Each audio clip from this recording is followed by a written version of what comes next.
Hi friends, केम छो बधा बधा मजामां ज हशो। तो आज આપણે બનાવીશું કૌંસાર। કૌંસાર બનાવવા માટે પહેલાં આપણે જોઈશે 1 વાટકી ઘઉંનો કકરો લોટ। તે જ પ્રમાણમાં આપણે પાણી લઈશું। આ છે ઘીમાં નાની અડધી વાટકી જેટલું ઘી છે। આ છે અડધી ચમચી જેટલો ગોળ અને આ છે દરેલી ખાંડ। દરેલી ખાંડ આપણે જ્યારે કૌંસાર કમ્પ્લીટ બની જાય ત્યાર પછી વાપરવાનો છે, તે હું આગળ તમને બતાવીશ।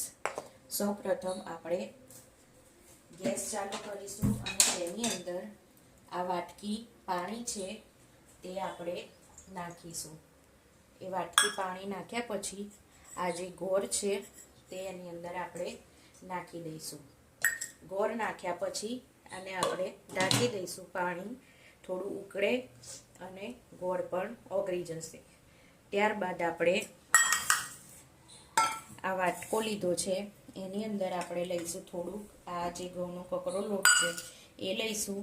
તેની અંદર આપણે થોડુંક 1 ચમચી જેટલું ઘી નાખીશું। ઘી આપણે બાઇન્ડિંગ માટે ઘઉંના કકરા લોટને મોવા માટે વાપરીશું। આ કરવાથી આપણે જ્યારે અંદર પાણીમાં આ લોટ નાખીશું કૌંસાર બનાવવા માટે ત્યારે ગાંગળીઓ નહીં પડે। આ રીતે આપણે ઘઉંનો કકરા લોટને મોઈ દેવાનો છે।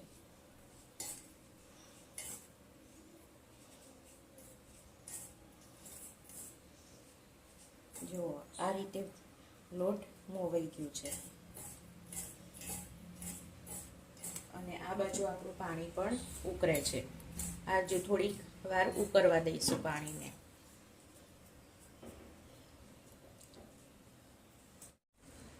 આ પાણી ખાસું આપણે જોઈએ એ પ્રમાણે ઉકળી ગયું છે। એ ઉકળી જાય એટલે આમાં પણ આપણે 1 ચમચી જેટલું ઘી નાખવાનું છે। તમને ખબર ના પડે તો ચમચીના માપથી ઘી નાખી દેજો। હું થોડુંક હજુ પણ નાખું છું, મને થોડું ઓછું લાગ્યું એટલે। હવે ગેસ આપણે થોડો ફૂલ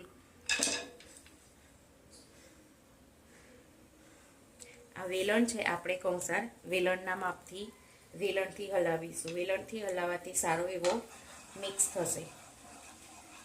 તમને ફાવતું હોય તો તમે ચમચાથી પણ કરી શકો છો, પણ મોસ્ટલી વેલણથી જ કરવામાં આવે છે। ધીમે ધીમે વેલણથી હલાવવાનું અને ધીમે ધીમે લોટ નાખવાનો। આ રીતે મિક્સ કરવાનો।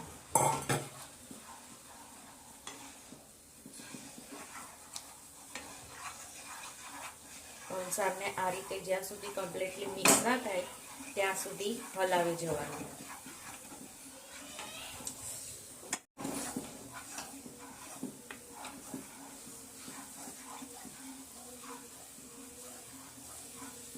જુઓ કેટલું મસ્ત થઈ ગયું છે। આમાં તો ગાંગડી પણ નથી પડી અને કૌંસાર પણ મસ્ત શેકાઈ જશે। હવે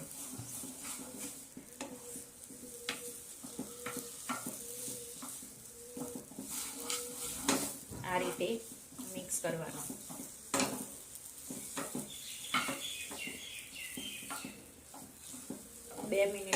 2-3 મિનિટ સુધી આવી રીતે આપણે હલાવતા રહીશું। ત્યાર પછી આપણે આની ઉપર આ લોડી મૂકીશું અને લોડીની ઉપર આપણે આ મૂકીશું, કઢાઈ મૂકીશું। હવે આને આપણે ઢાંકીને 2-5 મિનિટ સુધી રહેવા દઈશું। લોઢી પર આપણે ધીમા ગેસ ઉપર મૂકીશું એટલે કૌંસાર સારી રીતે થઈ જશે। એકદમ છૂટો છૂટો દાણા જેવો થવો જોઈએ। મસ્ત હવે થઈ ગયો છે કોરો એકદમ। જો હવે આપણે આને ગેસ બંધ કરી દઈશું અને ગેસ ઉપરથી ઉતારી લઈશું। અત્યારે ખાસ કરીને કૌંસાર કોઈ બનાવતું નથી, પણ જ્યારે આપણા બા દાદા હતા એ વખતે કૌંસાર બહુ બનાવતા હતા। કંઈક સારો પ્રસંગ હોય તો મીઠાઈમાં મોટા ભાગે કૌંસાર જ બનાવતા હતા। અત્યારે તો બહુ અલગ અલગ પ્રકારની મીઠાઈ આવી ગઈ છે, પણ એ ટાઈમે બધા કૌંસાર જ વધારે બનાવતા હતા। હવે આપણે આને થોડી વાર ઠંડો થવા દઈશું।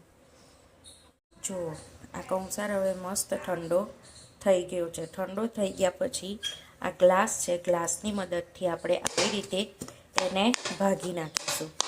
આ મને મારી મમ્મીએ શીખવાડ્યું હતું કે આવી રીતે આપણે ગ્લાસથી કૌંસરને ભાગી કાઢવાનો. આ રીતે મસ્ત છૂટો પડી જશે. આને છૂટો પાડ્યા પછી આપણે ખાવા માટે પીરસવાનું છે. તમને દેખાતો જશે કેટલો મસ્ત છૂટો પડી જાય છે. આ માપથી તો જો તમે પણ કૌંસર બનાવશો ને તો તમારે પણ આ જ રીતનો મસ્ત બનશે.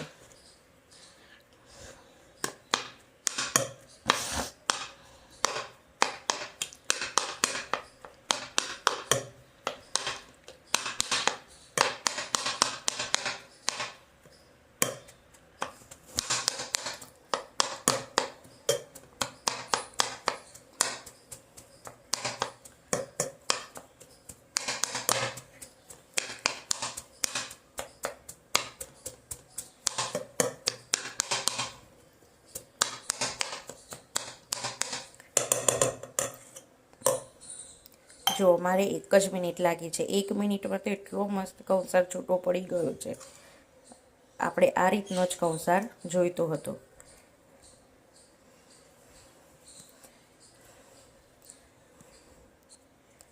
જો કેટલો મસ્ત કૌંસર બની ગયો છે.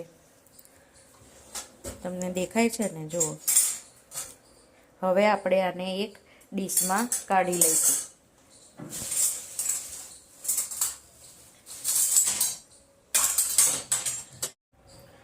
જુઓ મસ્ત છૂટો પડી ગયો છે ને.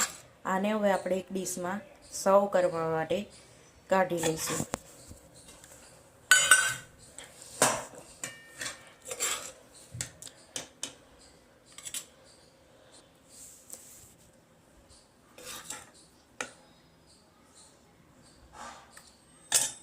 આપણે આ રીતનો જોઈએ.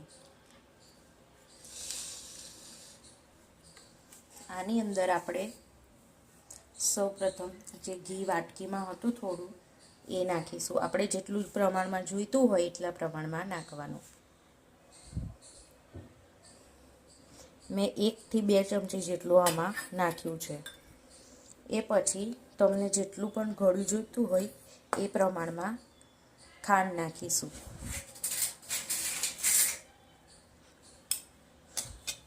હું આની અંદર 2 ચમચી જેટલી ખાંડ નાખીશ.